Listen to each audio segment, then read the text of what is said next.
Bapak Ibu, pemuda remaja dan anak-anak yang dikasihi oleh Tuhan kita Yesus Kristus, pada kesempatan yang berbahagia dan bersukacita ini, saya mengajak lagi kita untuk membaca dan mendengarkan firman Tuhan, untuk mengingatkan kita, tetapi juga untuk menguatkan kita. Namun sebelumnya, kita akan berdoa. Ya Allah, ya Tuhan kami, betapa baiknya Engkau dalam kehidupan ini.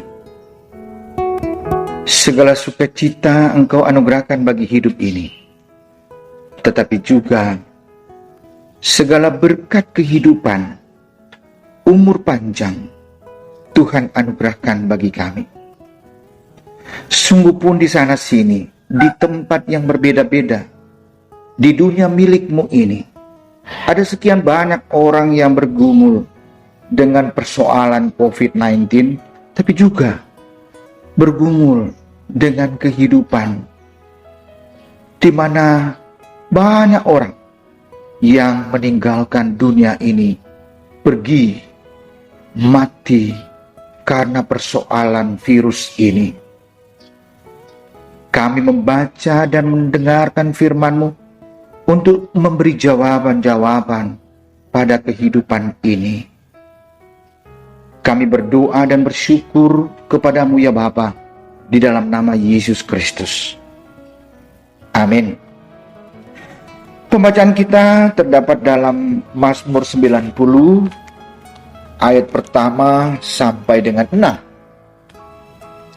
Doa Musa abdi Allah.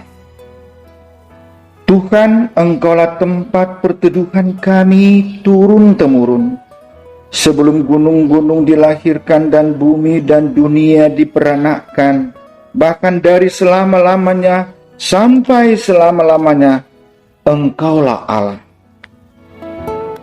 Engkau mengembalikan manusia kepada debu dan berkata, kembalilah hai anak-anak manusia, sebab di mata-Mu 1000 tahun sama seperti hari kemarin apabila berlalu, atau seperti suatu giliran jaga di waktu malam.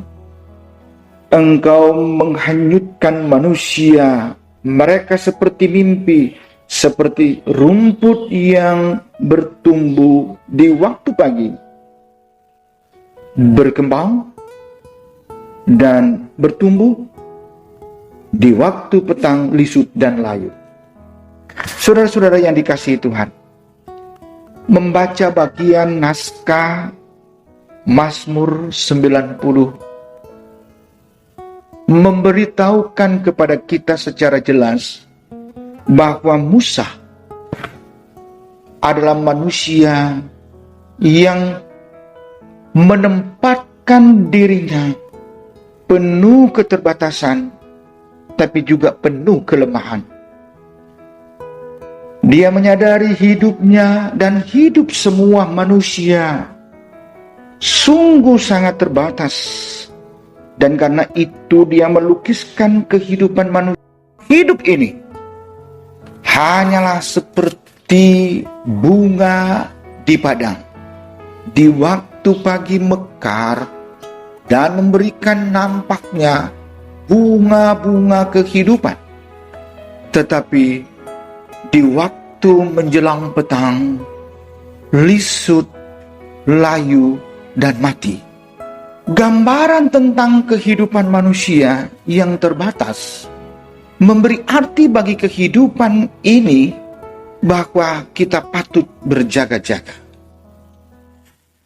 Dengan demikian, Musa menyadari bahwa hidup manusia, siapapun dia, akan mengalami ajal atau kematian. Kematian adalah milik atau hak Tuhan untuk orang percaya. Sebab hidup dan mati adalah milik Tuhan Allah. Saudara-saudaraku yang dikasihi Tuhan, dalam hubungan dengan konteks dunia milik Allah ini, Tidak sedikit persoalan yang dihadapi oleh manusia yang hidup di dalamnya di masa COVID-19 ini.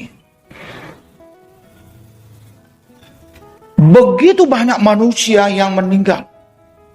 Ribuan manusia meninggal dunia.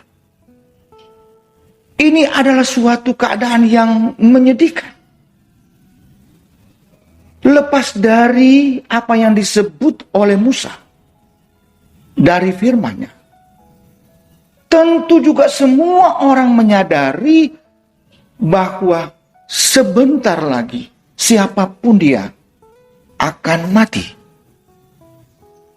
Dalam hubungan dengan persoalan kematian ini, di mana banyak yang meninggal akibat daripada penyakit COVID, kita kembali ke Alkitab, mensejajarkan dengan maksud daripada Musa, bahwa memang hakikatnya manusia mati, tetapi dalam keyakinan, tidak ada yang tidak disentuh Tuhan. Dengan cara-cara seperti itu, ada keyakinan tersendiri bagi umat Tuhan. Inilah yang harus dijumpai. COVID adalah sebuah realita yang justru memang harus diwaspadai. Dan cara Tuhan untuk menguji semua manusia seperti ini. Dan karena itu, tentu kita selalu meyakini dan punya kesadaran bahwa orang yang mati di dalam Tuhan adalah mendatangkan sukacita kebahagiaan. Sebab orang yang mati di dalam Tuhan adalah sebagai wujud dari kuasa Allah bagi manusia. Dan dalam hubungan dengan itu, bagi orang yang percaya, pengikut Kristus, dalam hubungan dengan kematian, kita tetap punya keyakinan bahwa Tuhan menyediakan tempat bagi dia. Berita tentang Alkitab baik di Perjanjian Lama dan Perjanjian Baru memberi kepastian bahwa yang mati di dalam Tuhan akan diselamatkan.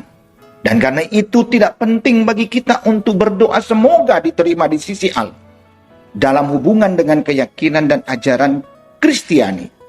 Tetapi itu sudah dijamin oleh Kristus. Aku pergi kepada Bapa untuk menyediakan tempat bagi orang yang percaya. Oleh karena itu, siapapun dia yang merasa hidupnya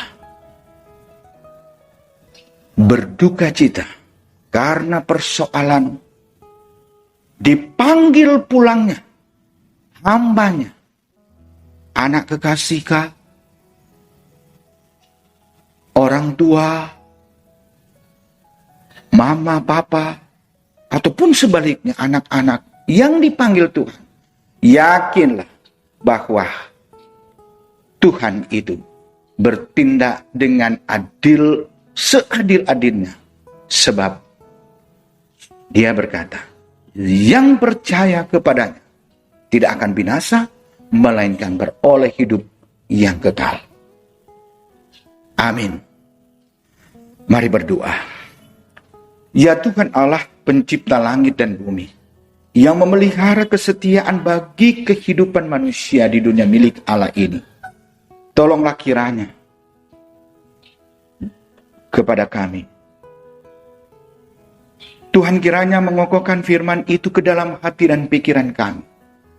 Dan kami disanggupkan untuk menerima kenyataan hidup ini.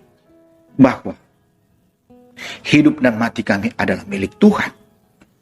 Tetapi juga tidak hanya sampai di situ. Tuhan menganugerahkan kehidupan yang kekal kepada siapa kami dan kepada siapa saja yang percaya. Engkau akan selamatkan. Engkau pergi kepada Bapa untuk menyediakan tempat bagi kami.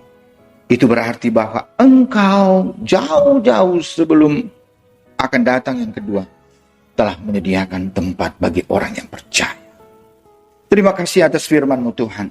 Semoga senantiasa menguatkan kami dan menguatkan para pendengar di mana saja berada di dunia milik Tuhan ini. Kokohkanlah firman itu Tuhan dalam hati dan pikiran kami. Demi Kristus Tuhan kami berdoa. Haleluya. Amin.